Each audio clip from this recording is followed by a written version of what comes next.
your income, like as you make it, you can invest back into yourself so much easier because your bills are lower. So you have less liabilities, so you can take that money and invest it back into yourself to grow. Because ultimately, when you get better, everything gets better. What I've seen in your company in just a short amount of time that I've been exposed to it is that you guys are young, entrepreneurial, and you pivot very, very quickly. And those are really powerful skill sets if you think you're going to align with anybody. Is like, have somebody with this some credibility that's been doing it for a while, but also the ability to think around the corner. Find something that has what you want and work to become like the best mentee you can to learn the skill set. Yeah. And their template, because success is found in templates. So if you can find a template that's going to create excellence, then like pay your price young when people want to help you. This is the High Value Man Conversation Podcast, a show dedicated to the mission of building high value men. One great man means a great family, a great neighborhood, a better city, community, state, and the world. The question is, if not you, then who? Guys, well, welcome back to the High Value Man Conversation here in studio with my good friend, man of God, Mr. Justin Herman. And we were just recapping our 100-mile ultramarathon that we did last year. Justin's done 2 100-mile ultramarathons. Former college athletes, husband, not yet father. To a French Bulldog. French Bulldog, that's right. He's got Cowboy, which is, for any dog owners out there, that is very much your child. And life's pride and joy. Yeah. I'm here to support. I get that. Yeah. I get that. And we met originally through Mighty Men, so our men's group here in Texas, Elevate Life Church. And it's interesting when you get around a different community. I remember when I first moved out here, everyone's talking about this 100-mile run. That was just like the conversation. And I was like, there's no way. Like, I had ran marathons. I'd run 2 ultra marathons at that point, like 32, 33 miles. But as soon as you start changing the people that you spend time with, like the culture, like you get different seeds of possibility. And so everybody in the gym, everyone was just talking about running a 100-mile ultramarathon. And our friend Steve Weatherford, that's the group we connected in. I linked up with him when I first came out here. We knew each other from back in the day in California. Yeah, just started seeing like different groups of guys, and I just remember being really drawn to you in the beginning. It's like, dude, this dude's a gangster. He's young, he's motivated, and he just does hard things. What you said, life works when you're in integrity. Yeah. And I just want to give honor to you, man. I've seen your life work because you've been integrity, putting God first, relationship first, and really discipling discipline in a really beautiful way. It's awesome, man. Yeah, I appreciate that. I received that. And I'm honored to be here with you today. Yeah, like you said, our relationship over the past year, it's been incredible. And knocking out 100 miles with you is just like, just another, another feather in the hat. Yeah, another deal to the bucket list. And yeah, it's been great. So yeah, honored to be here with you, and excited to hopefully, help somebody through this. Hopefully somebody gets what they need from it. I love it. You have a ton of wisdom, and I'm going to plant this seed now. Justin, you're 31, right? 31 years old, married, beautiful wife. You guys just had an epic wedding in Italy, right? Yeah. And you're doing very well financially. We won't talk about specifics of numbers, but I'm talking like very well. And the kind of income, all glory to God, but the kind of income that most people don't see in a year, like you're producing in quarters and months. And there's a really neat process behind that I want to lean into, but I know that hasn't always been the case for you. Like, no. give us a little bit of background on where you come from and what got you here. Yeah, grew up in Phoenix, Arizona, Arizona, born and raised, oldest of 4. And I always thought I was going to be a pro hockey player. That was the goal growing up. And I realized my freshman year at ASU that I wasn't going to be a part of that 0.0001% that gets paid for what they love. Yeah. And it sent me on a journey like the past 10 years trying to figure it out, right? I remember college hockey ending, and now I'm sitting in business school, like actually listening to what the teachers are saying. And, Sun Devil, right? Yeah. ASU, right, yeah. And sitting in, ASU is huge, right? It's 80,000 students on just Tempe campus. Yeah. And I just remember actually listening after hockey was done. And there's not a lot of direction in business school. They're talking about being department store managers. And I'm paying my way through school thinking like, what's it all for? Am I going to get to the end of this 4 years and, you know, end up back in a department store that I was working in high school, right? Yeah, I was looking for a template, something to follow, because hockey was it before. And I realized like I need to make a change. My dad was in construction, and so construction was like that next go. So it was hockey, it was business school, then it was maybe construction will be it. Maybe I can find passion. I didn't have passion in it growing up. Like I didn't like labor and, you know, getting yelled at for not doing the job right. And it did teach me how to complete the job, because my dad like would not let us off the hook unless the job was done. I remember just like, even, you know, the ceramic garages, like just mopping the garage, like the little things. But if it wasn't done right, we did it again growing up. Okay, it's a good lesson. And construction school, did that for 5 years. Was working in the bar scene, distracted at ASU during that period of time, because I didn't have my purpose and something I loved like hockey. It was working to pay my way through school, going out with buddies. I joined a fraternity during that time. And I got really distracted during that season. And, you know, everything happens for a reason. I needed that season according to God's plan, right? Yeah. I just remember living in the past while I was going through that season, because I'm like, okay, I get to build buildings. Like, it's a little bit better. Salary out of school is a little bit higher. Be able to pay off student loans quicker, right? Yeah. And living in like the past, because like 08, 09 was really tough time for my family. My dad worked really hard. Yeah. Tough time for the whole world. Yeah. The U.S. economy. Yeah. That was the big housing market crash in 2008. Yeah. Yeah. And so he lost his business during that time, and it was really tough for the family. Not because he didn't work hard, not because he wasn't doing things right, but just if you're not getting paid for the work you're doing, it's tough to keep your doors open. Right. And that business model of construction is so dependent on mortgage security and housing and all that. And so you have a financial crisis. What I hear you say is that, you know, that external event affected your entire family. Absolutely. And it did lead to, and money's not everything, but it is important when, I mean, money is freedom. Money is the ability to not have to think about money. And I do remember like parents did end up splitting and going their ways. And I just remember like going to school without the financial backing and support, and being in construction for 5 years. I'm like, do I want to build a family on this same framework, this same template? I know there's gonna be really high highs, but I'm scared of the low lows, not because of like not willing to work hard, but because of the economy, if you will. Sure. And so, honor to my parents, they're amazing. They did a great job raising us kids. And, you know, as I graduated, I got out of school and I wanted to make 6 figures out of school. Yeah. Like crazy enough. Every college like graduate's dream. Make 6-figure income. Yeah. I'm like around 70K out of school. I think I was, you know, good at talking to the guys at the career fair.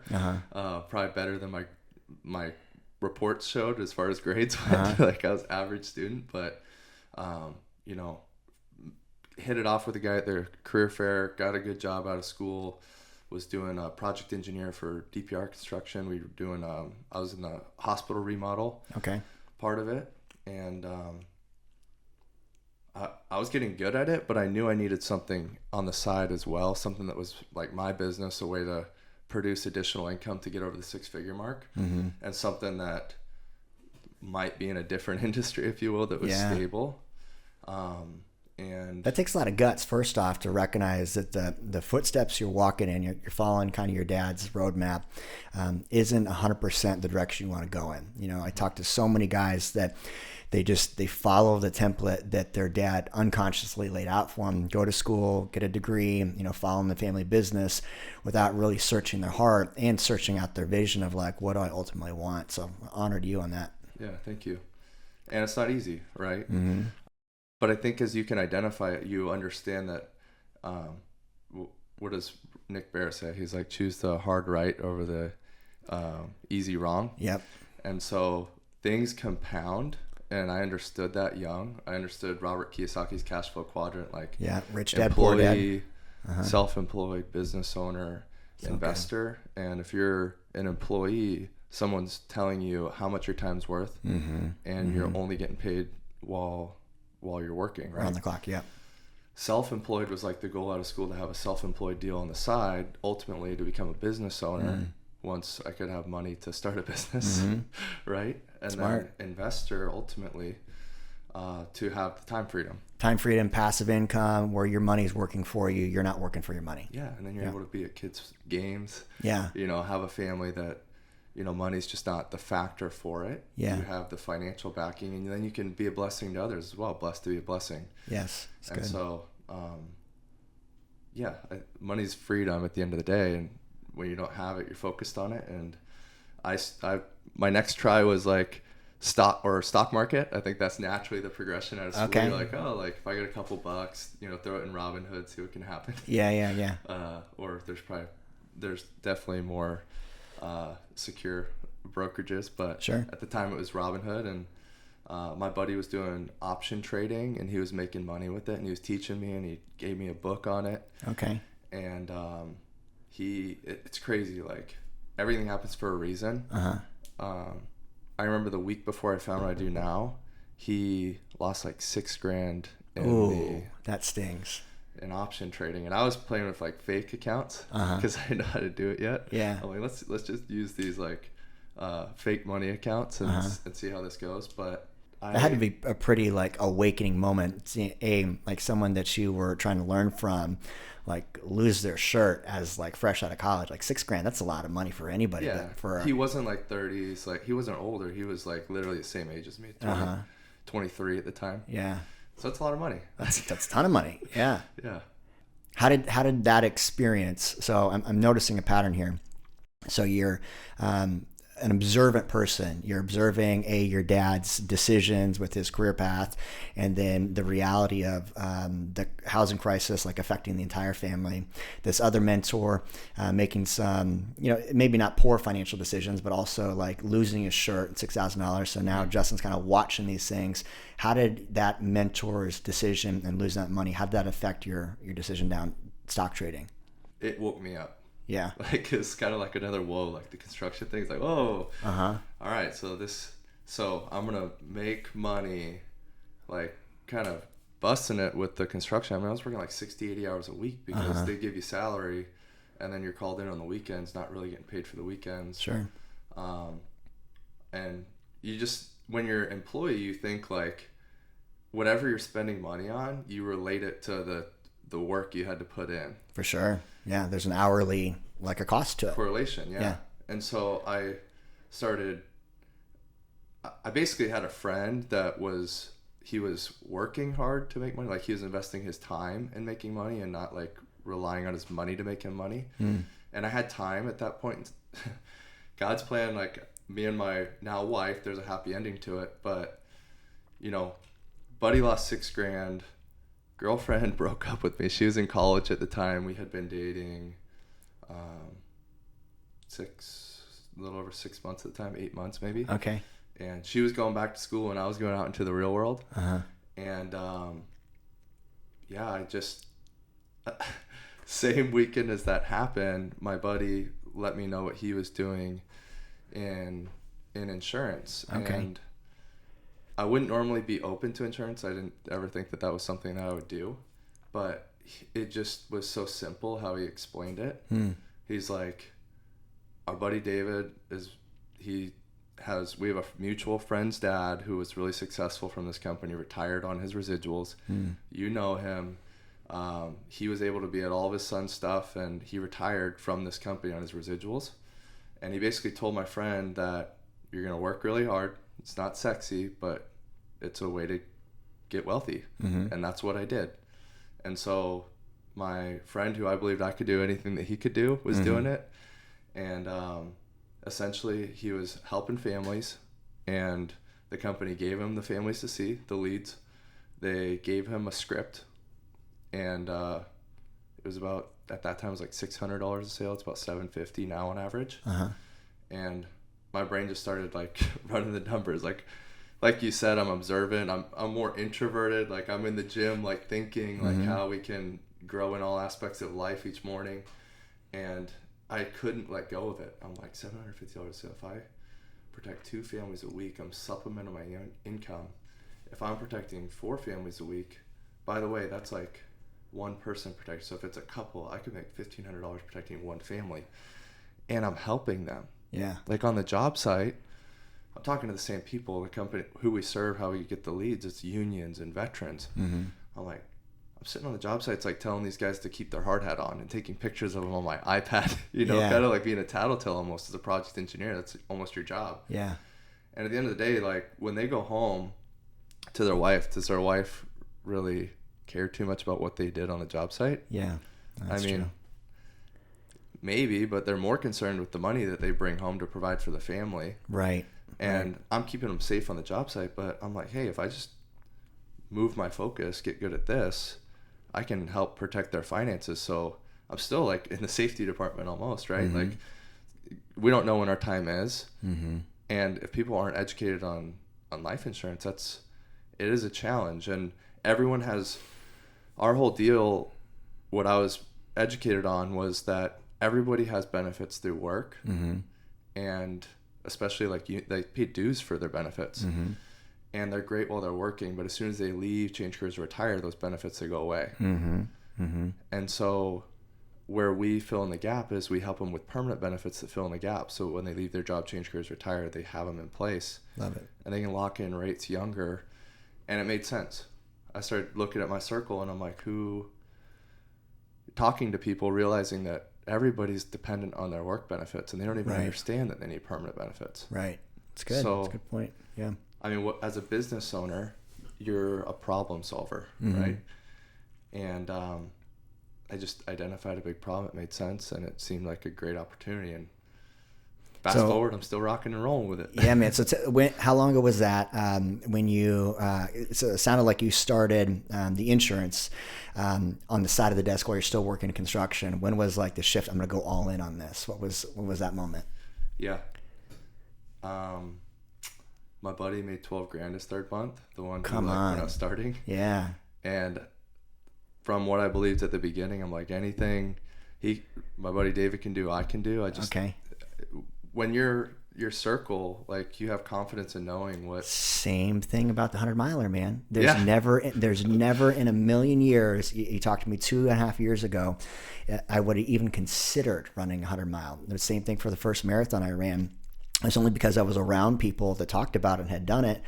Bedros and I were at an event in, it was like 2019, and he was sharing his story about running a marathon. And dude's built like a gorilla. He's like 220 pounds. Like he's a big dude. And I was like, if he can run and complete a marathon, I can run and complete a marathon. And so it's just by spending time with other men that are doing great things that you start to have that seed of greatness planted within you. And so same thing for 100-miler and same thing for, you see someone create possibility in their life, $12,000 in a month post-college, like that's some money. Yeah, 2017, it even went further, Yeah.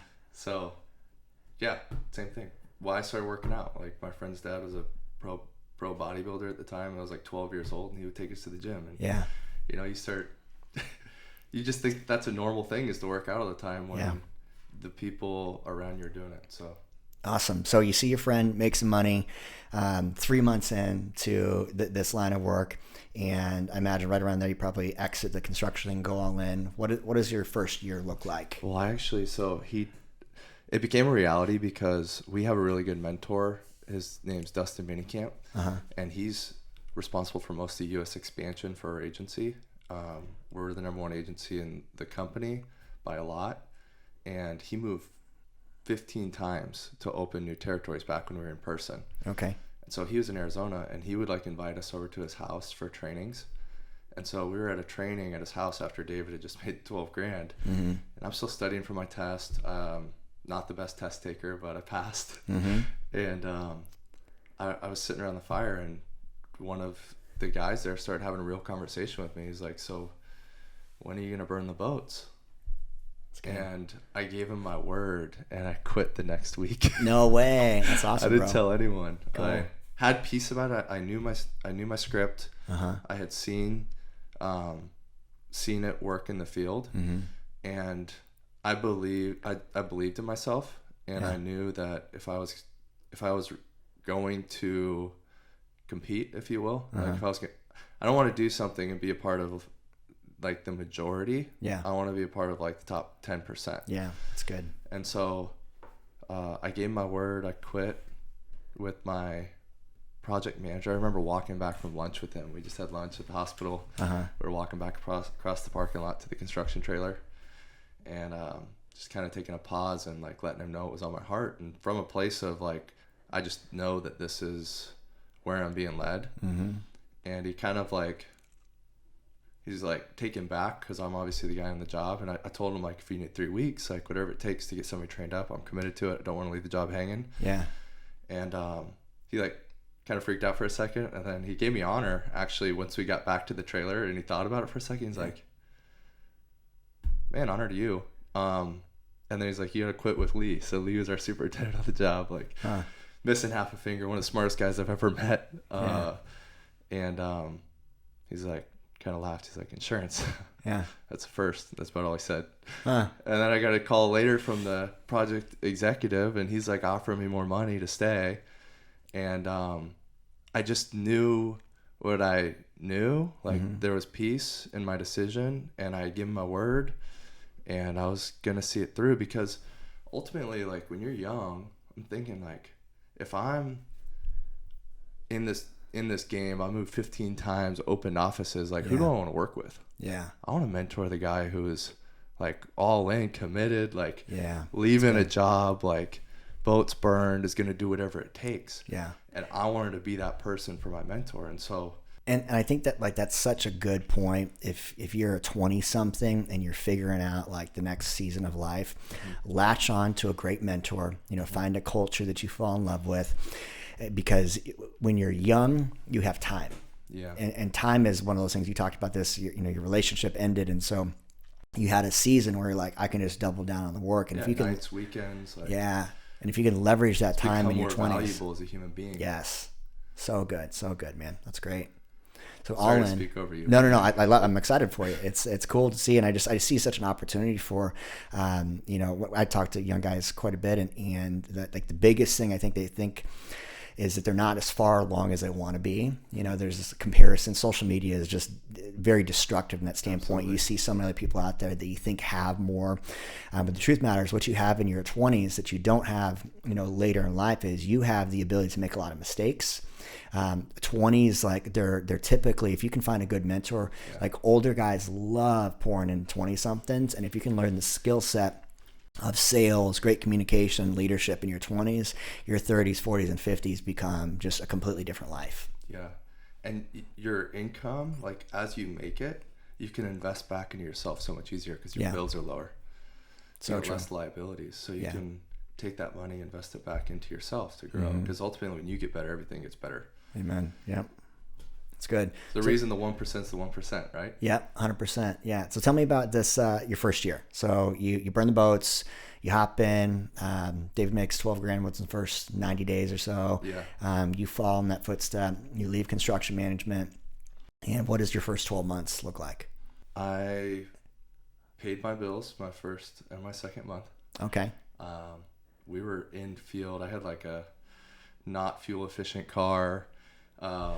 We would pick up lead packs for like small towns for the union. So I remember going to like Bullhead, Arizona for my first road trip 3 weeks in. And David and I just put it on our credit cards at the beginning of it. We knew we were going to pay it back by the end of the trip. Yeah. Had faith. And we were training 2 guys actually from Nevada who had to come over the state lines, because in Bullhead, there's Laughlin, Nevada on one side of the river, and then it's Arizona on the right. So we would stay in Nevada, and then we'd write business in Arizona to start training up Nevada people. It wasn't virtual. You couldn't sell over. Yeah. And so we're like, it would be cool to open a Nevada office. We were thinking like 3 months in this way.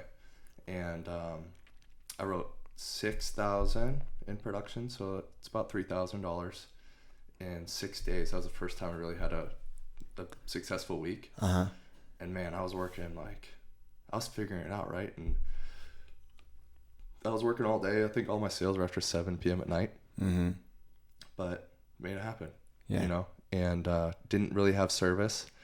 I remember getting back and switching my provider from my dad's plan to my own plan because I'm like, man, I'm losing money being on T-Mobile right now. And my relationship's struggling because my wife can't get through to me when I'm out or girlfriend at the time, but now wife. She can't get through to me. And but I have an ability to like focus and we all have that ability if our vision's big enough. Like if our vision's right, then the work makes sense. Yeah, true.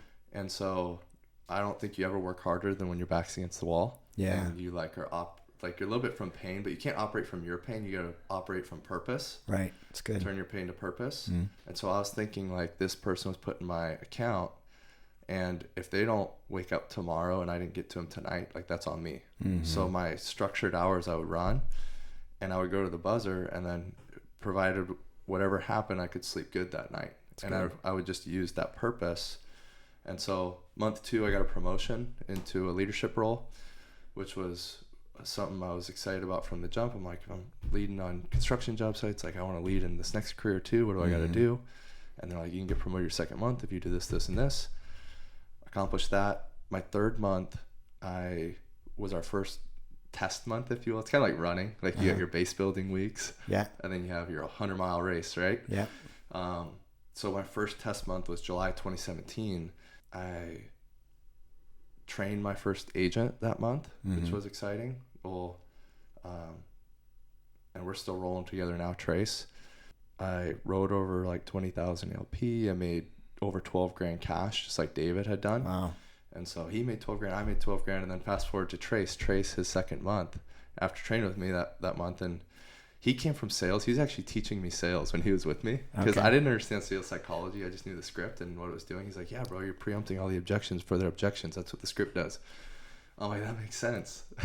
And he's working to use his sales skills to preempt just naturally in a salesy way, but not with the script. Yeah. And it wasn't working.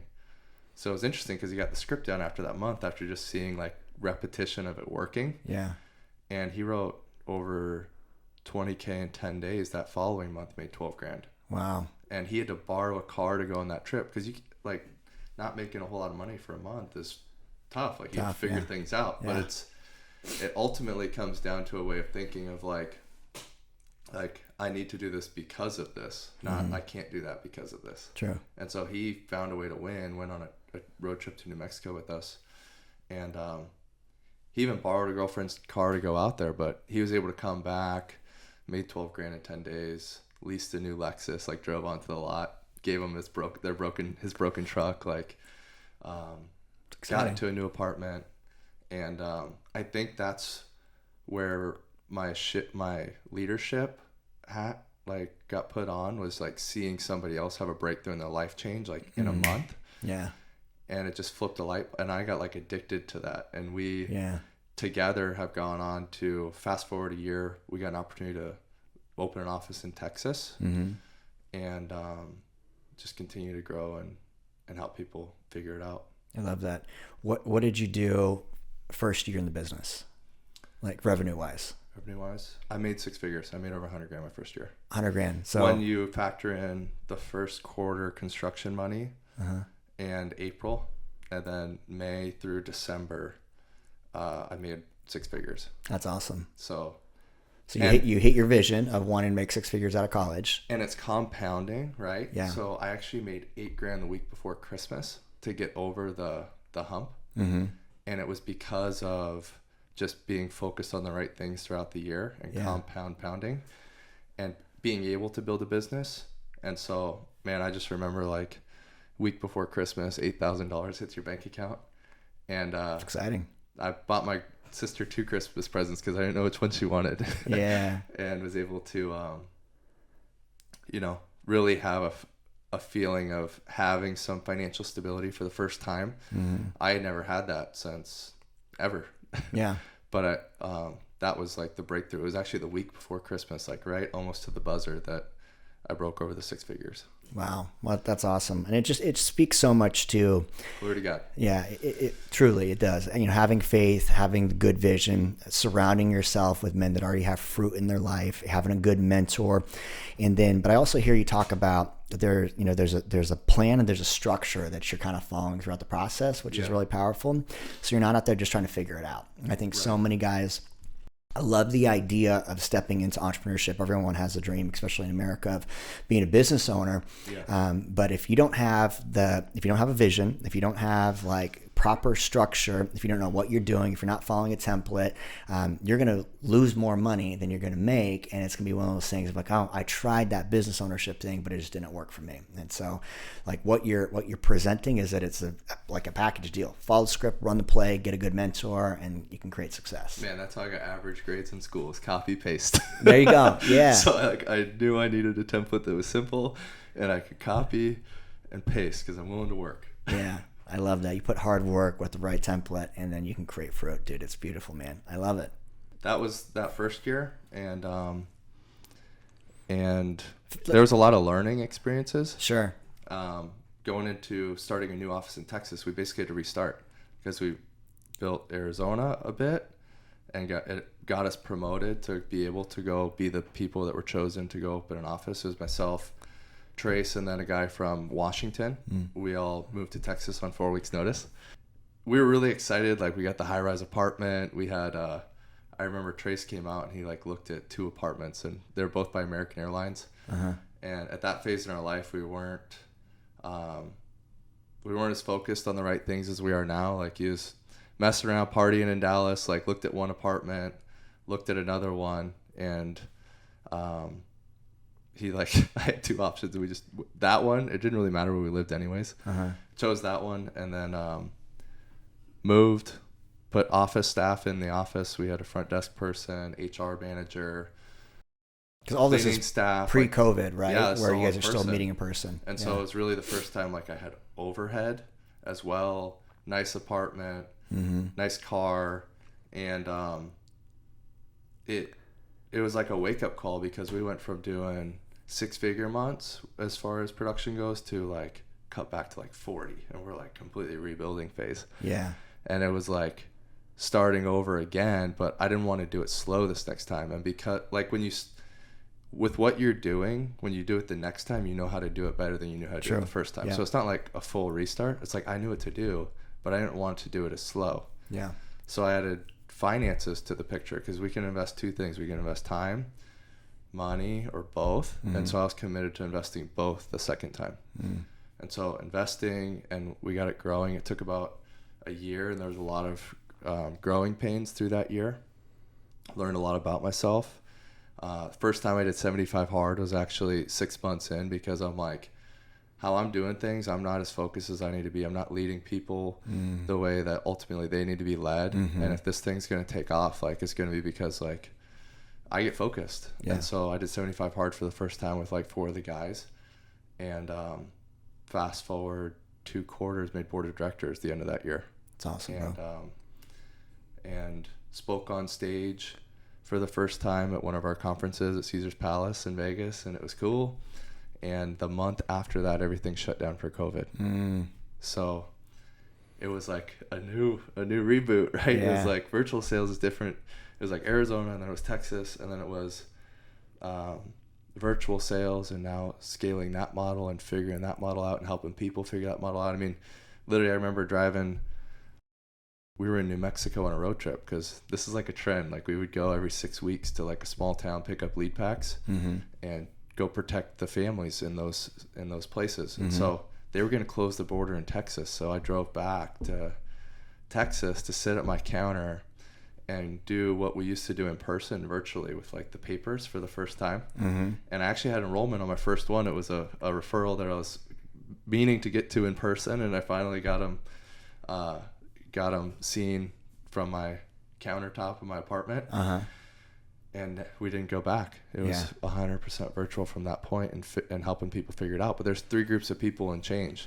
There's people that are going to make it happen, and like right away they're on it. Yep. There's people that are going to see like if it works and then jump into it, which I mean, commission, like, you can't really wait early too many weeks, yeah. especially when you're new into it. Yeah. And then there's the people that are waiting for it to go back. So you lose people, you're working to get new people trained up on a system that like it's brand new. And it was just growing pains. I'm grateful for it all, because it's helped me evolve into really being able to coach and help people. on that next level. It's helped me understand myself more and be able to get outside of myself. It's led me to my faith. Like during that, it was right before we went virtual. It was like the month before. Like that's when God really brought me to my knees, and I'm like, there's got to be more. Like, you led me to this. Like, this is where I'm supposed to be, but I'm screwing it up somehow. Like, how can I be better? And then that's really been the X factor, is like putting God into the mix with things. Just like in my relationship, when it's Ella and myself, and then God's at the top, and we're both focused on being our best for God, our relationship works better. Once that started happening in the business, it just started growing, and like people were positive and excited and helping each other. Even though you're facing national shutdown, fear in the media and everything else, massive business pivot, so many companies shut down during COVID, but the ones that are still standing today are the ones that pivoted, like created a new opportunity from old traditional model. I mean, for decades, probably more than 100 years, people were selling insurance in person, over the countertop, belly to belly, and then being able to shift the business model online. And what I've seen in your company in just a short amount of time that I've been exposed to it is that you guys are young, entrepreneurial, and you pivot very, very quickly. And those are really powerful skill sets if you think you're going to align with anybody. Is like have somebody there's some credibility, that's been doing it for a while, but also the ability to think around the corner, because technology is changing, everything's changing. We're a completely digital world for the most part right now. Yeah, and honor to our chairman, Rick Altig. He's been doing it for 42 years, so he started doing it like payphone and map. Yeah, getting around town to start the agency in like 1982. So he's such a bright mind, and he's so committed to the agency. He's always like 5 steps ahead of wherever we're at. It was crazy. He knew, like, he was already ready for virtual before we had to make the switch. Wow. And so gives you a lot of confidence knowing you have leadership like that, where they're already like, they're already 10 steps ahead of where you're at. And so it alleviates you of having to like be the innovator, figure it out. And you can be the implementer. And I'm okay being the implementer. Like, we need to go run 100 miles. Like, I'll figure out a training plan and we'll go do that, right? Yeah. Now at this phase of my life. But it's the same thing in business. Like, if you have an innovator that's like paving the way, so and good. Things are only going to continue to get better, it gives you a lot of confidence. Run the play. Just running the play. Like, I'm just going to do my part, and I know, like, it's all going to work out. It's all going to be good. Yeah. So you have all the benefits of an entrepreneurial business: time freedom, financial freedom, leadership, growth, impacting purpose, without the overhead of a traditional business where you're spending decades like learning very expensive mistakes and failing and falling and doing it really by yourself. So many entrepreneurs are in the field of whatever their profession is, and if they make it past that 5-year mark, which is like typically where most small businesses shut down, then they can see some level of success. But most of them are just suffering and struggling because there's not another person that has already ran the runway, and they just end up like losing the house on it. Yeah. And to your point with that, like that 5-year, like that's just a thing amongst all businesses.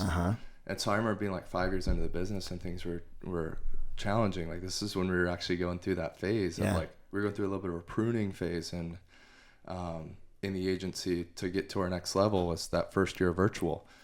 And I remember plugging in at Elevate with the guys, and like, when you get around other entrepreneurs, you realize everybody's got the same stuff going on. Like, you're not special, you know? Like, this is just like, if you're going to be a successful business owner, like, you got to figure these things out about you so that you can grow and lead and have your faith in God and grow. And so, absolutely. Like, the 5-year mark is a real thing. And I became really grateful for our structure when I started hearing about other business challenges that solo entrepreneurs were having, because I'm like, okay, I don't have to worry about that. That's nice. Like, and if you can be grateful, everything works. It's so good. It's good, man. Let's fast forward a little bit. You just got back from Ireland. Yes. And this was a work-sponsored trip. How was that? Tell me about that culture, and just like, I know that these are one of the many trips that the company puts on for you. Yeah. Well, Rick brought his whole family, so that's our mentor, and 40 years in the business. So seeing the Altig family, how they operate. It's an incredible template, but he also brought 180 of us to Ireland. That's crazy, man. So if you've been to Ireland, like there's not a whole lot of places you can really fit 180 people in. All of these 180 people made over 40,000 in March cash. Wow. And so just like with bright minds, like all of the best were together in an environment where you learn the most offline, just hanging out with people, figuring out what's going on. And so great people, great environment, and man, they treat you incredibly. Like they want to give you world-class experiences because ultimately once you've experienced that, you want that for your future family. Like you want that for your friends. And so like they rented out the cathedral, 1,000-year-old cathedral. We had dinner at it, and just incredible Tell me about experience. Guinness. I hear Guinness in Ireland tastes better. Man, that was my birthday. Yeah. Yeah, my birthday we went the hills, like a whole deal. But Guinness, the gravity bar was great, like straight from the tap. Like they give you a class on how to pour it, and yeah, it tastes different in Ireland. Like I don't know, it was incredible. We had dinner. There's a restaurant right next to the gravity bar, and they had the whole place rented out, and that's awesome. Had a dance party after the dinner, and it was Very just cool. It was beautiful. Rick Altig was like swinging his wife around and showing us all how to dance. Yeah, that's what's up, man. That's cool. And I know one of our other friends, Brandon Bowman, United States Marine, he's really only been at the company for about a year or so, and he qualified to go on that trip, just putting head down, like grinding it out, and I think he had his best month leading into coming out there, right? Yeah, he's the first person to ever do 50,000 in production on 100% referrals. Wow. And so what we're really focused on right now is, as of the past 2 years, is veterans, and the relationships with the VFW are really strong, and they're actually counting on us to serve veterans at the highest level, and they're endorsing us and giving us videos with the quartermasters, and they've created a scenario where everybody wins when we serve veterans at a really high level. So Brandon used to be a U.S. Marines, like tail Once gunner. Marine, I've only been corrected in this every time I talk to Marines. So once Marine, always a Marine. So it's never a former. Veteran, yeah. Yes. Okay, Yeah. good call. Yeah. Yeah. Thank you for correcting me, making me better. He's I gonna know hear this. And he's he'll gonna be like, listen "What the to it heck?" and it'll be like always a Marine. Yes, absolutely. And you get out of the Marines, like tail gunner, that's not a civilian job, so you get out of that, and he got back on mission with AO. That's good. Veterans serving veterans. He can communicate with a veteran way better than I can. Sure. Just with rapport, and that's who the guys ultimately want to talk to at the same time, is like another veteran. Yeah. You don't have to be a veteran, but vet to vet is cool. And yeah, he's testimony to what's possible. He sat with a veteran. The guy helped him with 20 other veterans to go see. And all month he was just going veteran to veteran on leads that he had created himself, and wrote 55,000 ALP. He was doing like 30 calls a day, made 40,000 cash. He got to speak at the cathedral on what he's doing. And his wife's now been able to leave her other job, and they're having a family business. So cool. So yeah, it's really cool to see what's going on with the Bowmans. Yeah, that's beautiful, man. And honor them, like they created that. Yeah. And again, following the vision, being a part of like a rock star culture, like just running the play, which is the biggest thing. And then it creates the freedom. There's almost like a formula to it. Yeah, the template. Yeah. We're teasing here because one of the things that we were talking about leading up to this conversation is that, and what I love about hearing success in other people's lives is like, what is the template? What is the process that anybody could do? If you are 20, 30, 40 something, you're out of the service in the military, you're looking for purpose. If you are mediocre man trying to become a high value man, like what's the template? We've got a template in HVM. You know, if you've listened to previous episodes, it's the 6V formula: vision, values, victories, vice, voice, and vocation. So there's a process you can follow. You follow anybody in any domain that has success, there's always a template. And the great thing about templates, if it works for one man, it'll work for another man. And so you don't have to have like a 180 IQ. You just need to be able to follow the plan. So what Justin and I were talking about leading up to this is there's a template for success that you've created. One, it's this vision, is like having clarity of vision, having mentors that have vision that can look down the road. So you don't have to be the innovator, but you can be the implementer. And so that's like such a critical piece, is if you don't have a vision for yourself, latch on to another guy, another community, another tribe that's got a vision that's big enough that include your vision in, so you can start to pick up the seeds of greatness. Yeah. And so we talk about vision, culture, because if you're not running with other people that like to run like you, then life's boring. And I think about the coolest thing about what we have at Elevate Life Church, Mighty Men, inside your company, just the tribe we have around us, is the culture. Athletes, high performers, dudes that are crazy enough to say yes to a 100-mile ultramarathon, like go in the ice bath, like work out, like that's a gangster culture, because it truly is, that proverb that iron sharpens iron. So you have good people around you. Then the third aspect of this template is structure. And you've talked about this, leaned into it, is that you just run the play, right? You just like literally run the play, like pull open the playbook, follow the script, do the thing, and then you create, which would be the last piece, is freedom. And so. Yeah. And with the template, like step one is always vision.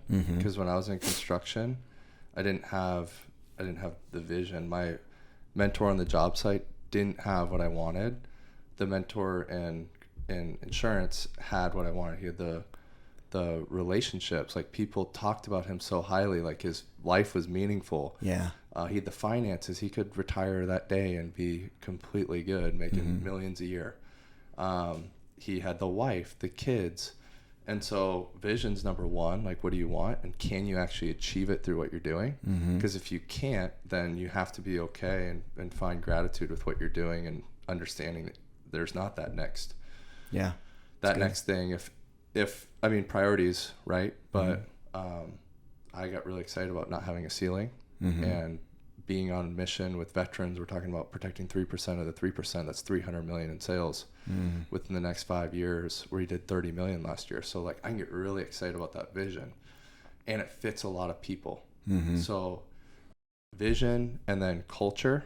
Ultimately, like what we offer the company is culture within our environment. What you were just talking about, like with Elevate Life, like an incubator of greatness where people can invest their time, talent, their energy, and they can get a return from it, and they can help and serve people, and just get better. You talk about faith, family, fitness, finances. Like we can level all that up if our culture is focused on all of those areas for people. So good. Yeah. And then structure, it's a script. We read it on a computer to clients. Yeah. And emotion is important, right? You really have to care and transfer the emotion, and you learn tonality and pace and all of that through training.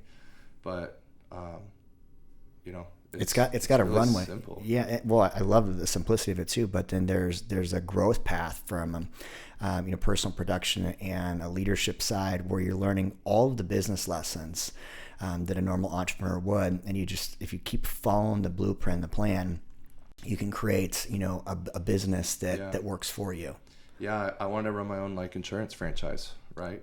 And so my mentor put a plan in place with me, and I was able to accomplish that, and then help other people accomplish running their own businesses, their own franchises. Having residual income with it, every policy you write, you get paid on for the lifetime of the policy. Was that like fail safe for me that gave me so much confidence investing my time? Because like every year my base level lifestyle can increase, like even if I do the same thing, right? Because you have the policies from the prior year and the prior year and the prior year, like all compounding to ultimately give you freedom to be able to invest it to create more freedom. I'm like, what if I can pay my price in my 20s, invest in my 30s, and live out my purpose in my 40s? What does life really look like? So good. And I was able to find that vision through the company and ultimately the freedom. I love that, man. So good. All right. So I got a question for you. I want you to just riff on, what advice would you give to a 20-something knowing everything you know now? Find somebody that has what you want and work to become like the best mentee you can to learn the skill set. Yeah. And their template, because success is found in templates. So if you can find a template that's going to create excellence, then like pay your price young when people want to help you more. And you have time to get the fruit, but when you get better, everything gets better. So ultimately, like, find somewhere where you can grow your skill sets and who you are, and everything else will naturally fall in place. Yeah, I love that, man. And it's a lot of listeners are in that 20 age, early 30s, and I think that's such wise, sage advice. Is find somebody that has fruit in their life, that has like put the time and the effort into something, and you don't have to make the same mistakes that they made. You can actually time collapse. And what I love so much about what you just did very naturally is you observed older men and mentors in your life, and you're like, that dude made a mistake. I don't have to make that same mistake. Yeah. Well, I think a lot of young dudes, they are unconscious or not paying attention to it, or they don't realize that there's another option, and so they just make bad mistake after bad mistake, when really, no matter what age you're in, if you can find somebody that's already failed and has a good template for success, you can save yourself so much pain and misery and just start living much more purposefully. Yes, absolutely. It's great. What does George Bush say? He's like, fool me once, shame on me. Fool me twice, can't get fooled again. Yeah. Right? Wow. Yeah, true. Uh-huh. So love it, man. Great, dude. This has been an awesome podcast. How can people find you? Social media, Justin Herman _ or online at justinhermanmindset.com. Great. Yeah, I'm going to leave this little droplet here. If you are man or woman and you are passionate about helping other people, you're committed and coachable, you're willing to be mentored, and you're thinking about maybe a career shift or change, like reach out to Justin, have a conversation. His team's growing, and just on the outside eyes, being able to do life with you, man, you've got fruit in all of domains: faith, fitness, family, finances, and it's one of the reasons I consider you a very close friend, and I just love what you're producing and reproducing. You're coachable, you're mentorable, but you're building something really powerful. And as a 30-something, like, the amount of freedom and opportunity you're going to be able to create in your lifetime is truly exceptional. So if you're in that domain, you're listening, and you're like, man, I could maybe do that. I could follow some structure. I need a greater vision for my life. Reach out, because this guy is he's here to help and serve. Man, feelings are mutual. Love you, brother. Yeah, man. Peace, bro. All right, my friends, if you enjoyed this episode, do us a big favor. Give Justin a follow on the socials. Like, subscribe, leave us a comment on this video. Share this with another person on their journey that might benefit from it. And more so than anything, go out there and take some seeds of what you heard in this call and go do something with it, because life is short and you can create an infinite number of opportunities if you just do the work. Absolutely. Amen. Much love, many blessings. Talk to you guys soon. Boom. Boom.